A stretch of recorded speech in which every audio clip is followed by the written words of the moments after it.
Retirement ni Japet Aguilar para sa future ng Gilas Pilipinas. Guam head coach, bakit iniimbitahan ang Gilas, PBA at mga Pinoy sa kanilang lugar? Sa naging rematch nga kagabi ng Gilas Pilipinas kontra sa Guam, ay mas naging maganda yung performance ng Guam kumpara noong unang laro. Dahil kahit lamang ang ating national team ay nagagawa nilang makasagot at hindi nga magawang makalayo ng Gilas Pilipinas. Ayon nga sa head coach ng Guam na si EJ Calvo, ay kinoment nga nito yung napakagandang performance ng ating national team. Ginawa raw nila ang lahat ng kanilang makakaya pero kinapos pa rin daw yung kanilang performance. Nabanggit pa nito na napaka-talented daw talaga ng mga players ng Gilas Pilipinas, kung saan nabanggit nito na talagang investment daw ng mga Pinoy ang basketball dahil meron nga daw tayo mga half Filipino basketball players na napaka-talented. Bilib nga ito sa mga players ng Gilas Pilipinas gaya nila Quentin Milora Brown,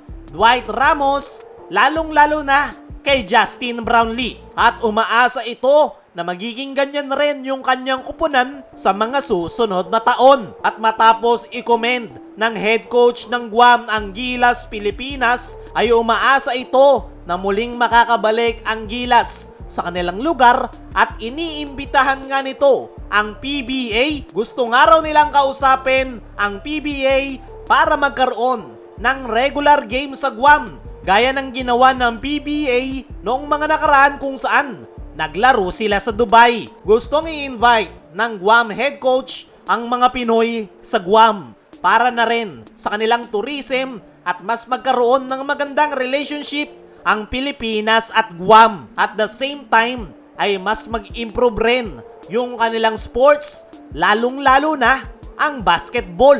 Sa ngayon, looking forward itong head coach ng Guam sa future ng kanilang kupunan. Nabanggit nga nito na karamihan sa kanila ay hindi trabaho ang basketball. Meron nga daw silang ibang regular job at hobby nga lang daw nila ang paglalaro ng basketball. At ngayon na nakalaban nila ang Gilas Pilipinas, ay gusto pa nga raw nilang mas mag-improve at mas tutukan ang kanilang national team sa FIBA tournament.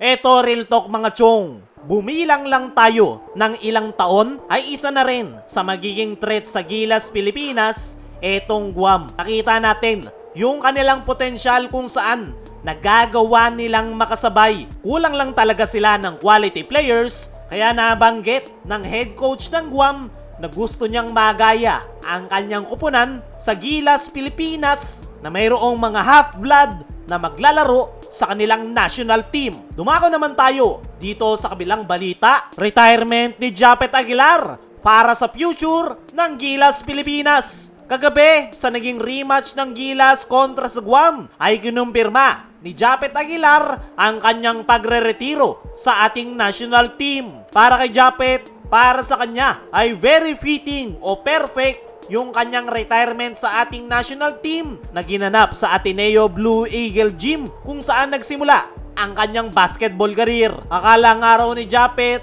ay yung Asian Games gold medal yung perfect fit na pagre-retiro sa Gilas Pilipinas. Pero mas matamis nga raw yung kanyang pagre-retiro sa Ateneo dahil dyan raw nagsimula ang kanyang karir. Para sa akin mga chong, deserve ni Japet Aguilar ang napakagandang retirement dahil grabe nga yung naitulong nito sa ating national team. Hindi pa Gilas ang tawag sa Gilas Pilipinas, ay nandyan na si Japet para sa ating bansa. Grabe na rin yung kanyang naging sakripisyo sa kanyang pamilya para lang maglaro sa Gilas Pilipinas. Kaya naman, wala nang dapat pang patunayan etong si Japet Aguilar dahil nagawa niya na ang kanyang mga dapat gawin, suot-suot ang Gilas jersey. Ayon naman mismo kay Coach Tim Cone, ay matagal na daw talagang gustong mag-retire ni Japet Aguilar. Mismong yung asawa ng araw ni Japet yung nakikiusap sa kanya na pag-retire na si Japet sa Gilas Pilipinas dahil meron na nga itong mga responsibilidad.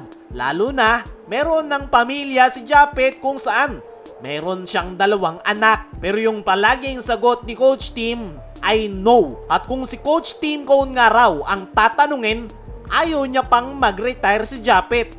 Pero dahil magbabalik na si Kai Sotto at nadagdag si Quentin Melora Brown, ay binigyan niya na nga ng go signal si Japet na mag-retire sa Gilas Pilipinas. Pero nilinaw ni Coach Tim na kapag nagka-problema ang Gilas Pilipinas sa kanilang frontcourt position, ay tatawagin niya pa rin si Japet Aguilar at pipilitin niyang mag-unretire. So ngayon ay ang magiging focus na lang ni Japet ay ang kanyang kuponan na Barangay Ginebra. 38 years old na nga etong si Japet, kaya naman tamang-tama lang yung kanyang pagre-retire sa Gilas Pilipinas. At panigurado, susunod na rin siyang magre-retire sa Barangay Ginebra dahil 1 o 2 taon na lang ang itatagal ng kanyang basketball career.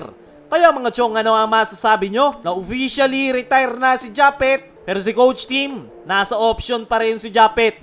Ano rin yung masasabi nyo na iniimbitahan ng Guam head coach ang PBA na maglaro sa Guam? I-comment mo lang dyan sa ibaba.